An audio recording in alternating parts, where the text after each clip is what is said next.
You will never rebuild your marriage until you master this. And this is where we're going deeper a little bit on the bullet stuff. Okay. So there's this concept called bullet pulling that we do at TBH. And it's probably the most important thing for men to master. And it's probably the hardest thing for men to master. Okay. Very simple, but difficult.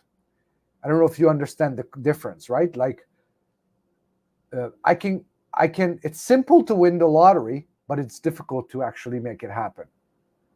It's basically 2 steps. I go to the store and buy a ticket and then check the numbers. Okay, 3 steps. Okay? To win the lottery, it's the process is simple to win the lottery, but it's difficult to actually win it, to get your numbers pulled. Kind of similar with bullet pulling. Maybe not to that degree, obviously. Okay? But before I go deeper into bullet pulling, I want to talk about like what are bullets actually. So let's dive a little bit deeper. So bullets are insecurities. Now, what are insecurities, for God's sakes, right? I mean, if I asked you what insecurity is, I would bet that you would come back with a bunch of behaviors.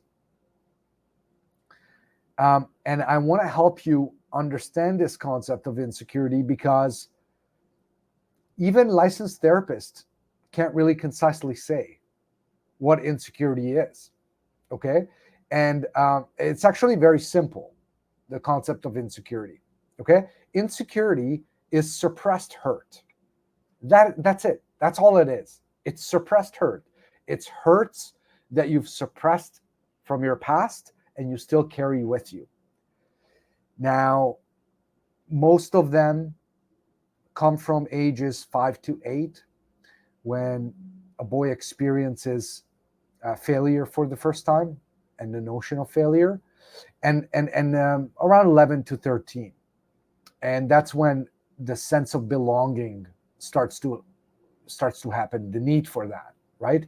For a boy, he wants to belong to a group. He wants to identify himself as something or with somebody, looks up to somebody. And then the challenges that come with that. So 5 to 8 and 11 to 13, where most of the major insecurities come from. Can it be in between, a little bit before, a little bit after? Yes, of course.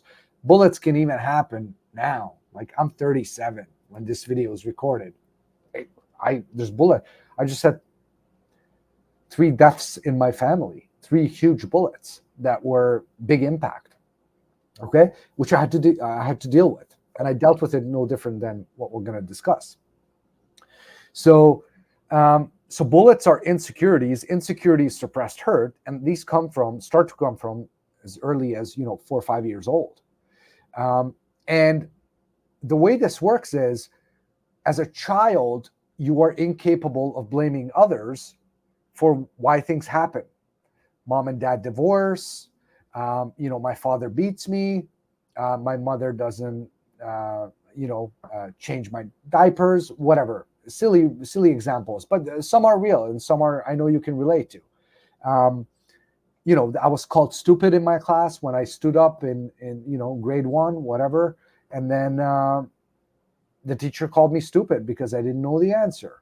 Another example, right? So there's these examples of things that happen, and as a boy, you have an interpretation of that. But because you cannot blame others, you cannot blame the teacher, you can't really blame your father, your mother, your brother, your sister, whoever is causing whatever's happening, the automatic place you go to is blaming yourself. And as a result of blaming yourself, you create a story. And that story has you label yourself. Oh, I must be stupid. Oh, I must be weak. Oh, I must be not lovable. Oh, I must be a burden. I must be evil. Whatever the labels are, you label yourself. You choose one label and you label yourself. And then you start to create survival mechanisms to protect you for feeling that way.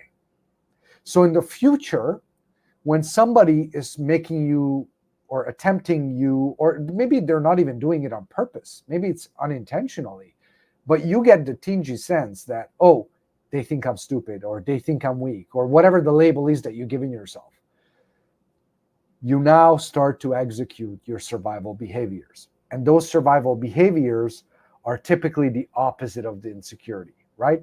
So if you think you're weak, you're going to show yourself as strong. If you think you're stupid, you're going to do things that will make you look smart, right? And you start getting into that. Great example. Wife is communicating, she's expressing herself to you, and you interrupt her. And then you start to over-explain a concept or something that you really want her to understand. Well, over-explanation is a very clear signal that you have a stupid bullet, what we call, right? Which means that one of your insecurities is that deep down you think you're stupid. If you have tons of degrees, you read a lot, right? Same thing. And the funny thing about bullets is that they have good sides, because when you think you're stupid, for example, and you create survival mechanisms, one of the survival mechanisms will be to become smart, to do the things that will make you look smart, so you don't even have to put yourself in the situation where anybody can make you look stupid, because they'll get it right away that you're smart. And in the process of doing things to make you look smart, you actually become smart. You have multiple degrees, you read a lot of books, you have a great deal of knowledge and information. But the overthinking, the over-explaining, all of that will stay in place, which don't serve you necessarily. John, anything you want to add on the bullets? Just that they're a cycle, right? Like as a 5-year-old or a 6 or 7-year-old, like what they put in place to protect themselves. Obviously, they're gonna be speaking the language of a 5 or 6 or 7-year-old. Like it's not, oh, like in hindsight when they're older, they go back and they analyze it and they're like, yeah, I just felt like I was such a burden to my parents. But when you're there, they obviously have a different vocabulary around it. They'll process it differently, or whether they're that kid that put their hand up in class and got the answer wrong. Um, you know, people started laughing at them. Yes, they will. Some of the feelings might be around feeling stupid, and the next time they'll be more reluctant to put up their hand. Yes, they'll be quietly working on, you know, trying to become more intelligent, become less stupid. But one of the consequences will also be a reluctance to put up their hand.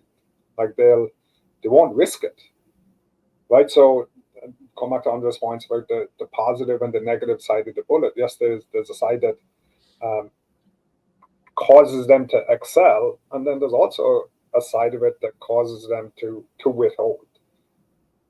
And they carry that through their teenage years, and they carry that into their adulthood.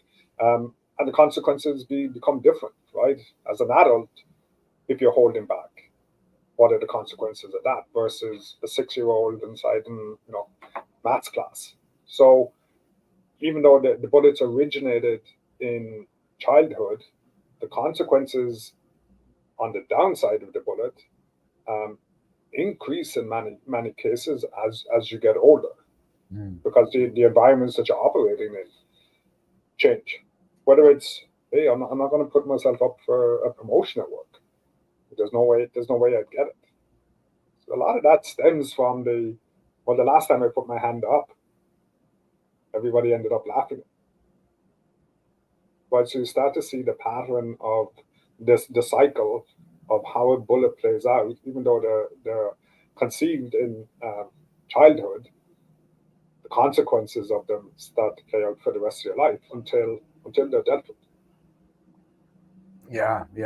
And this leads into, well, why do we pull bullets? I mean, why do we get rid of bullets? Um, and I talked about permanence when we talked about this first, and so I want to kind of complete that.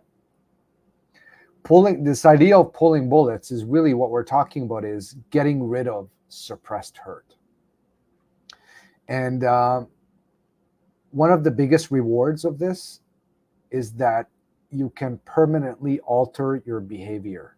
Because when you get rid of suppressed hurt, the trigger goes away. And so whenever your wife does something, your colleagues, whoever, you're not getting triggered.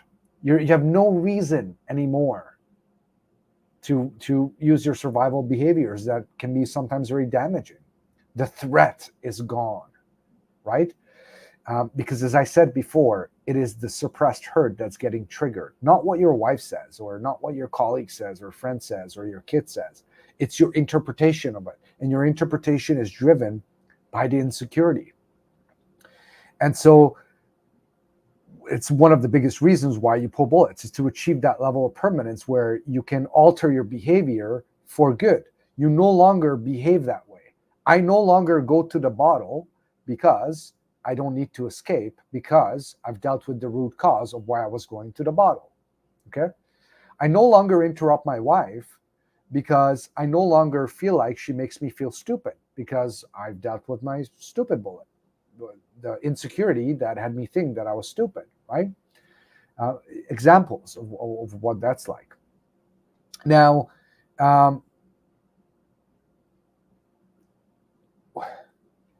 when you got your insecurities, you didn't think your way into it. You felt your way into it, okay? Which also means, and now hopefully the whole picture comes together for you, why counseling doesn't work, why talking about it doesn't work, all of that. You cannot talk your way out of it. You cannot think your way out of it. In order to deal with your insecurities, you have to feel your way out of it, okay? So a big aspect of mastering bullet pulling is feeling your way out of your insecurities, which is not running away from them, but quite the opposite, going face to face with them and surrendering to some of the feelings that come with that. And this is a concept in itself, okay? Now, you weren't raised this way, right? Most men weren't raised this way, at least. Being comfortable, being in touch with emotions, and having the ability to express those, right? It shows signs of weakness based on our society. It's people make fun of you based on our society. All of those things start to happen, which have you shy away, and you rather shove things under the carpet instead of letting them out. Anything on your end? Is that kind of completes it? No, just the visual. The visual for me that I've always loved is like people get shot, right? And sometimes the bullets in in and through, and it comes out the other side. But if you imagine walking around with all these bullets lodged, like there's no way you're at your optimum best with all these bullets lodged. So the whole concept of removing bullets is, hey, every bullet you remove, you're going to be able to perform better. Like there's less pain associated because you don't have these bullets that are lodged. And yes, some bullets are more difficult to deal with. In the same way, if somebody got shot in the head, the operation to remove that bullet can look very much more complicated than if they took a bullet graze on the side of the arm.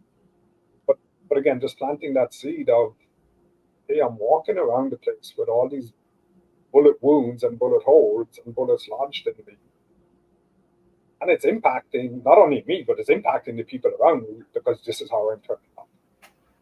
So yeah, it's closing that damage, the visual damage, so that, as I said, you can get back to being an optimum husband, father, man in your life.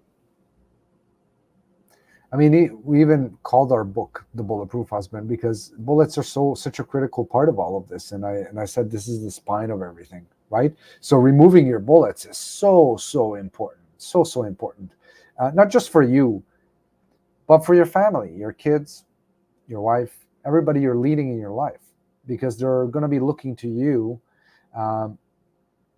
how emotionally stable are you?